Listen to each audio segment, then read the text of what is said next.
കണ്ണൂർ പാപ്പിനിശ്ശേരിയിൽ 4 മാസം പ്രായമുള്ള കുഞ്ഞിനെ കിണറ്റിലെറിഞ്ഞ് കൊലപ്പെടുത്തിയ 12 വയസ്സുകാരി ഈ കുട്ടിയോട് നേരത്തെയും ദേഷ്യം പ്രകടിപ്പിച്ചു എന്നാണ് വരുന്നത്. അപ്പോൾ അതിൻ്റെ വാക്സിനേഷൻ രേഖകൾ ആരും അറിയാതെ പുറത്തേക്ക് വലിച്ചെറിഞ്ഞു.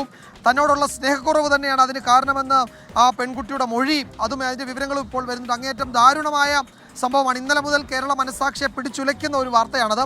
അപ്പോൾ ആ വാർത്തയുടെ ഏറ്റവും പുതിയ വിവരങ്ങൾ അരുൺ പൂപ്പറമ്പ കണ്ണൂരിൽ നൽകും. അരുൺ, ഒരുപക്ഷെ നമുക്ക് കേൾക്കാനോ റിപ്പോർട്ട് ചെയ്യാനോ ഒന്നും ഒട്ടും ഇഷ്ടമുള്ള താല്പര്യമുള്ള വാർത്തയല്ല, പക്ഷേ നമ്മുടെ ചുറ്റും നടക്കുന്നതാണ് ഇതും. എന്താണ് ആ കണ്ണൂരിൽ നിന്ന് ഈ പാപ്പിനിശ്ശേരിയിലെ വാർത്തയുടെ മറ്റു വിവരങ്ങൾ അരുൺ?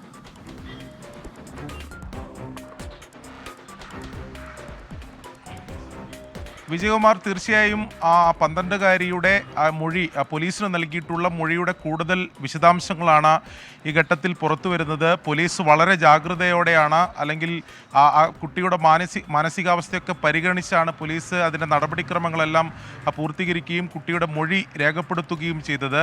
അതിൽ പ്രധാനമായും ഇപ്പോൾ പുറത്തു വരുന്ന വിവരം, ആ കുട്ടി നേരത്തെ തന്നെ, ഈ 12കാരി നേരത്തെ തന്നെ ഈ 4 മാസം പ്രായമുള്ള കുഞ്ഞിനോട് ആ ദേഷ്യം പ്രകടിപ്പിച്ചിരുന്നു. അതായത് ആ കുഞ്ഞിൻ്റെ പിതാവിൻ്റെ സംരക്ഷണയിലായിരുന്നു ഈ 12കാരിയും ഉണ്ടായിരുന്നത്. ഏറെക്കാലമായി അവരുടെ ലാളനയേറ്റാണ് ഈ 12കാരിയും വളർന്നിരുന്നത്.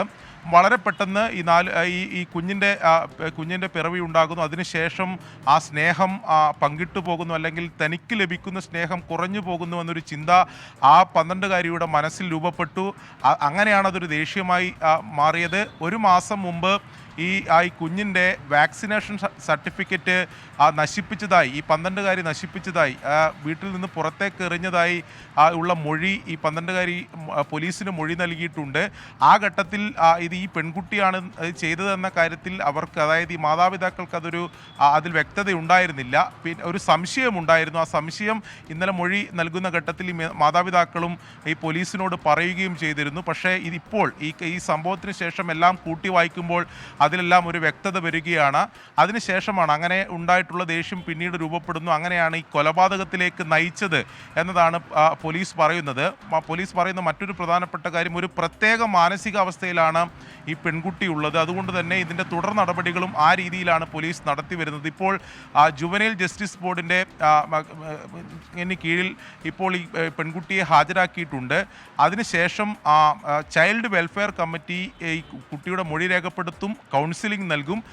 അതിനുശേഷം ഈ കുട്ടിയുടെ മാനസികാവസ്ഥ എന്താണെന്ന് പരിഗണിച്ച് അത് നിരീക്ഷിച്ചതിന് ശേഷം മാത്രമേ ഈ 12കാരിയെ എങ്ങോട്ട് മാറ്റണമെന്ന കാര്യത്തിൽ ഒരു തീരുമാനമെടുക്കൂ എന്നതാണ് ജുവനൈൽ ജസ്റ്റിസ് ബോർഡിൻ്റെ കോടതിയുടെ തീരുമാനം, അല്ലെങ്കിൽ പോലീസും ആ രീതിയിലാണ് പങ്കുവെക്കുന്ന വിവരം. എന്തായാലും വിജയകുമാർ ഇപ്പോൾ സൂചിപ്പിച്ചതുപോലെ തന്നെ നമ്മുടെ മനസാക്ഷിയെ ഞെട്ടിപ്പിച്ച, അല്ലെങ്കിൽ അത് ഇത്തരം സംഭവങ്ങൾ ആവർത്തിക്കരുത് എന്ന് നമ്മൾ ആഗ്രഹിക്കുന്ന ഒരു സംഭവം തന്നെയാണ് ഇന്നലെ പാപ്പിനിശ്ശേരിയിൽ ഉണ്ടായത്. തന്നോടുള്ള സ്നേഹം കുറഞ്ഞു പോകും എന്ന് കരുതി അങ്ങനെ ഒരു മാനസികാവസ്ഥയിൽ നടത്തിയ കുറ്റകൃത്യമാണോ എന്ന് ചോദിച്ചാൽ കുറ്റകൃത്യം തന്നെയാണ്, 100% കുറ്റകൃത്യമാണ്.